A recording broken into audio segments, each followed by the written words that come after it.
Un soir, tu te poses à la fenêtre de ton appart. Dehors, il fait doux, t'es seul, et le soleil se couche sur la ville.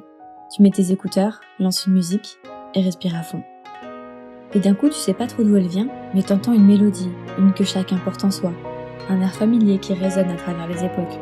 Un air qui te ramène en arrière, et peut être provoqué seulement par une voix, une odeur, une photo, une musique.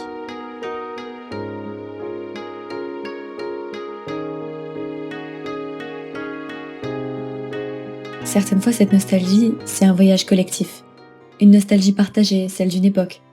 On a tous déjà eu un petit pincement au cœur en se rappelant des jeux et des souvenirs de son enfance ou de sa jeunesse. Peu importe la génération d'ailleurs. C'est des images réconfortantes et c'est aussi celles qui donnent lieu à des phrases comme les fameuses « c'était le bon vieux temps » ou « c'était mieux avant ». On peut remonter loin comme ça car c'est une phrase qu'on entend chez toutes les générations. Donc stop, et désolé de vous dire que non, la vôtre n'a pas le monopole du cool. Car chaque personne qui le dit n'est tout simplement pas objective. Les humains idéalisent le passé, l'innocence de l'enfance, notre vie de jeune adulte où tout semble plus pur ou plus simple. Mais ce souffle peut être trompeur, car notre mémoire aime nous induire en erreur. Freud en parle quand il évoque le processus du deuil. En gros, quand une personne dont tu étais proche décède, tu te mets à l'idéaliser. Soudain, tu ne vois plus que ses qualités. Tu te souviens uniquement de ça, car tu veux la garder en mémoire de façon positive et célébrer le passé vécu ensemble. Et pour les souvenirs, ça marche pareil. Est-ce que ça vous est déjà arrivé de vous rappeler d'une époque ou d'un travail que vous n'aviez pas forcément apprécié sur le moment, mais dont vous avez quand même, avec le recul, un souvenir plutôt doux, ou dont vous n'avez gardé en tête que le positif avec les années qui ont passé? Moi par exemple, j'ai travaillé quelques mois dans un hôtel en tant que réceptionniste. Concrètement, les horaires sont chiants, tu passes beaucoup de temps à t'ennuyer, et comme c'est un hôtel 5 étoiles, la plupart des clients étaient des gens qui avaient des moyens et qui l'utilisaient visiblement comme prétexte pour être condescendants et désagréables.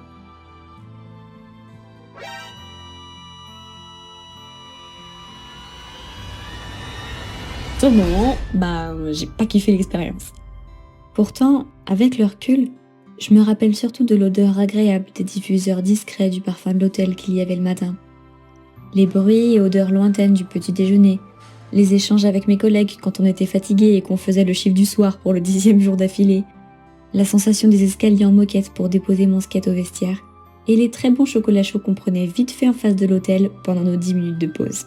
En sachant que notre mémoire idéalise le passé, cette nostalgie collective peut même devenir un outil dangereux, car elle joue sur des souvenirs d'une époque idéalisée révolue que les gens chérissent et aimeraient retrouver à tout prix. Évidemment, c'est plus comme avant, faut te faire une raison, c'est le concept du temps. Et puis, il y a la nostalgie personnelle, celle qui nous ramène vers nos propres souvenirs. Parfois, elle nous réconforte, comme un vieux doudou qu'on retrouve au fond d'un placard. Mais parfois elle est bizarre cette sensation. T'as beau te rappeler que de moments positifs, des soirées d'été, des voyages, des rencontres amicales ou des flirts de vacances. Étrangement, t'as comme mal. Plutôt que de te concentrer sur le fait que c'était des bons moments, tu vas te focaliser sur des occasions manquées, sur le fait que ces souvenirs sont passés, que tu ne peux plus les revivre. Ou alors que pour beaucoup d'entre eux, ils concernent des gens qui ne font plus partie de ta vie. Mais la nostalgie la plus subtile, la plus insidieuse, c'est celle d'un passé qu'on n'a jamais vécu. Ce désir pour des choses qui ne sont jamais arrivées, pour des vies qu'on n'a jamais menées. On se construit des images de ce qui aurait pu être des réalités alternatives. Et ces désirs insatisfaits, lorsqu'ils sont trop forts et persistants, peuvent devenir des chaînes invisibles. C'est la nostalgie de l'absolu. La nostalgie est plutôt positive si elle t'aide à avancer, à supporter des situations et à agir, alors qu'elle te fera plutôt du mal si au contraire elle te bloque et te fait basculer dans la tristesse d'une vie qui ne te correspond pas. Des théories et études récentes ont conclu que, comme d'autres émotions, la fonction de la nostalgie serait de rétablir l'homéostasie, l'équilibre dans ton cerveau en gros. Quand elle n'est pas trop envahissante, elle est une ressource de la psyché qui donne du sens à la vie, et en cela elle peut donc avoir une fonction existentielle. En gros, la nostalgie servirait au processus censé garantir l'unité de toi-même. En te projetant dans le passé, le cerveau te rappelle ce qui est important pour toi et donc vers où tu dois aller, comment agir. En prenant du recul sur cette soirée, sur ce cycle qui se clôt, je me rappelle de tellement de choses. Les soirées pyjama avec ma meilleure amie au collège, cette musique que j'écoutais tout le temps sur le trajet de mon lycée dans mon sweat à capuche. Les nombreuses idées de vidéos que j'ai eues avec mon frère pour cette chaîne YouTube qu'on n'a finalement jamais créée. Le jour où j'ai su que j'avais mon bac en pleine forme, et celui où j'ai passé mon permis malade comme un chien. Mon premier appartement où j'étais encore une des rares personnes de mon âge à posséder une télécube, Ma première année de fac, rentrer la nuit de soirée insouciante avec ma musique dans les oreilles, à me prendre pour la reine de la ville. Les soirées traquenards, celle à traîner sur un canapé sans rien faire avec là ou les mêmes personnes, et celle à sortir, à danser, à poster des snaps regrettables au matin et à rencontrer du monde. Les cours en amphi, quand on y allait, et les cours obligatoires d'italien et d'anglais.